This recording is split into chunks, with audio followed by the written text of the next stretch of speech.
अब हम पढ़ेंगे fourth law of reciprocal proportion. देखो क्या कहता है ये, the ratio of masses of two elements A and B. Let कर लिए एलिमेंट्स हमारे पास ये हैं, ये कार्बन ए है, ऑक्सीजन बी है, ठीक है, which combine separately with the fixed mass of the third element C. Late कर लिया ये सी एलिमेंट हमारे पास, हाइड्रोजन है जो, वो सी एलिमेंट है, सेपरेटली इनके साथ ये जो ए और बी है सेपरेटली कंबाइन होंगे थर्ड एलिमेंट के साथ। जैसे कार्बन अलग से कंबाइन होगा, इसके साथ क्या बनाया इसने, CH4। ऑक्सीजन अलग से इसके साथ कंबाइन होके थर्ड एलिमेंट के साथ कंबाइन हुआ तो क्या बनाया उसने, वाटर मॉलिक्यूल, ठीक है। तो अब क्या कहा है इन्होंने, थर्ड एलिमेंट के साथ कंबाइन हो गए सी के साथ, इज आइदर सेम और some simple multiple of the ratio of masses in which A and B combine directly with each other. मतलब क्या है, जो इन मॉलिक्यूल्स में जो कार्बन की इस मॉलिक्यूल में ऑक्सीजन की जो रेशो होगी वो सेम किसके होगी, अगर ये दोनों डायरेक्टली कंबाइन हो जाएं उनकी रेशो के बिल्कुल सेम होगी, ठीक है।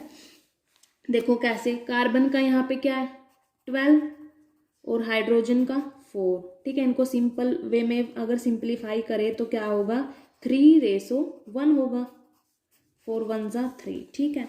अगर हम वाटर का देखें, यहाँ पे 2, हाइड्रोजन के 2 और ऑक्सीजन का 16, ठीक है। तो यहाँ कितना होगा, 2 8 जा 16, ठीक है, 1:8 आ गया। देखो कार्बन का भी यहाँ पे कितना है, 3 है, और ऑक्सीजन का कितना है, 8। अगर हम अब जो ए और बी एलिमेंट है, मतलब कार्बन और ऑक्सीजन है, उनको डायरेक्टली कंबाइन कर देते हैं तो क्या मिलेगा, कार्बन डाइऑक्साइड। अब कार्बन की यहाँ पे कितनी है, देखो 12 और यहाँ 32 ऑक्सीजन की, ठीक है। इनको सिंप्लीफाई करेंगे तो क्या आएगा, 3:8।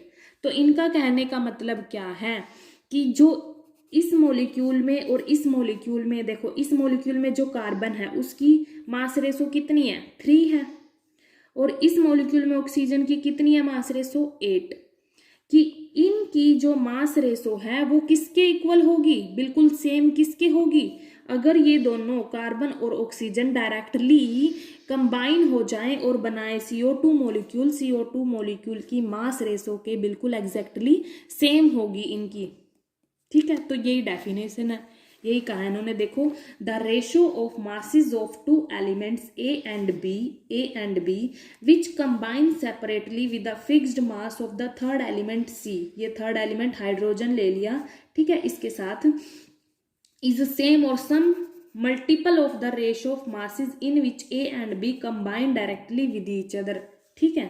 तो ये थी इसकी डेफिनेशन।